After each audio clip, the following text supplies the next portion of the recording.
Bonjour à tous, nous sommes le samedi 14 avril. Merci de suivre RTI 1. Le chef de l'État ivoirien a quitté Yamoussoukro, la capitale politique ivoirienne, après l'installation du Sénat. Alassane Ouattara est arrivé hier à Lomé, la capitale togolaise. Il va participer à une session extraordinaire de la Communauté économique des États de l'Afrique de l'Ouest, CEDEAO. La Côte d'Ivoire s'est dotée d'un organe prospectif de gestion de son économie. Le chef de l'État a procédé hier vendredi à l'installation et au lancement des activités du Conseil national de politique économique. Il a entre autres pour mission de réfléchir sur les grands défis du développement économique du pays. La mairie de Cocody lance les travaux de reprofilage du quartier précaire Les Oliviers. Les voies de ce quartier difficiles d'accès seront praticables après ces travaux. Francis Boifo. Cocody, Les Oliviers. Plus de 100 000 personnes habitent ce quartier, autrefois appelé Colombie, un quartier précaire de la commune. Nous sommes interpellés au passage de notre équipe de reportage par l'infirmier d'un cabinet médical privé. Depuis 3 ans que je suis là. Vraiment, la voie est dégradée. Ça fait que les malades, même, on a du mal à les évacuer dans les autres coins en cas d'urgence. Il n'y a pas de route. Si à la pluie, on a un problème de rentrer chez nous. Vraiment, on veut que l'enquête nous donne un coup de main.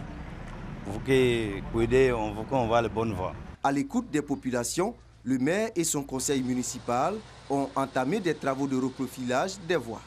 On pense aussi, après le reprofilage, trouver quelques moyens subsidiaires pour faire le bitumage.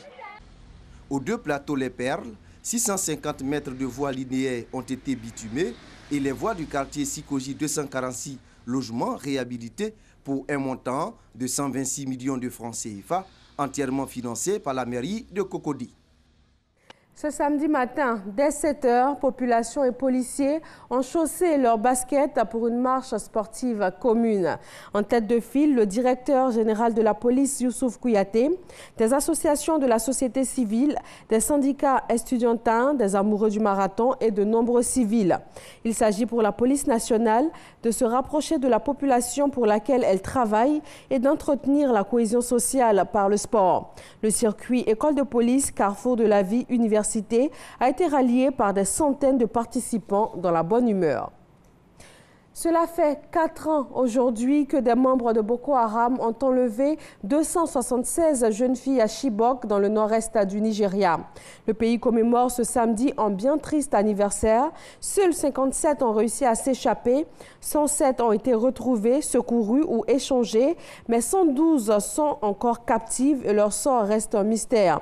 Les familles déplorent l'absence totale d'informations sur l'avancée du dossier et accusent le gouvernement de passivité. De son côté, le président Muhammadu Buhari assure que toutes les filles encore captives seront bientôt rendues sans condition à leurs familles. L'Afrique du Sud rend un dernier hommage à Winnie Mandela ce samedi. Décédée le 2 avril dernier, l'ancienne femme de Nelson Mandela est restée une figure de la lutte contre l'apartheid. Plusieurs milliers de personnes sont attendues au stade de Township de Soweto après un deuil national de 10 jours. Sur des écrans dressés autour de la scène, la foule a pu suivre le convoi qui a transporté la dépouille de Winnie Mandela de sa résidence de Soweto au stade. Opération militaire conjointe des États-Unis, de la France et du Royaume-Uni contre la Syrie. Le président américain Donald Trump l'a annoncé vendredi.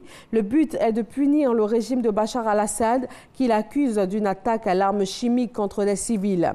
Emmanuel Macron et Theresa May ont ensuite annoncé l'intervention de leur armée par communiqué. L'opération qualifiée de ponctuelle n'a duré qu'1 heure. Plusieurs points stratégiques ont été visés.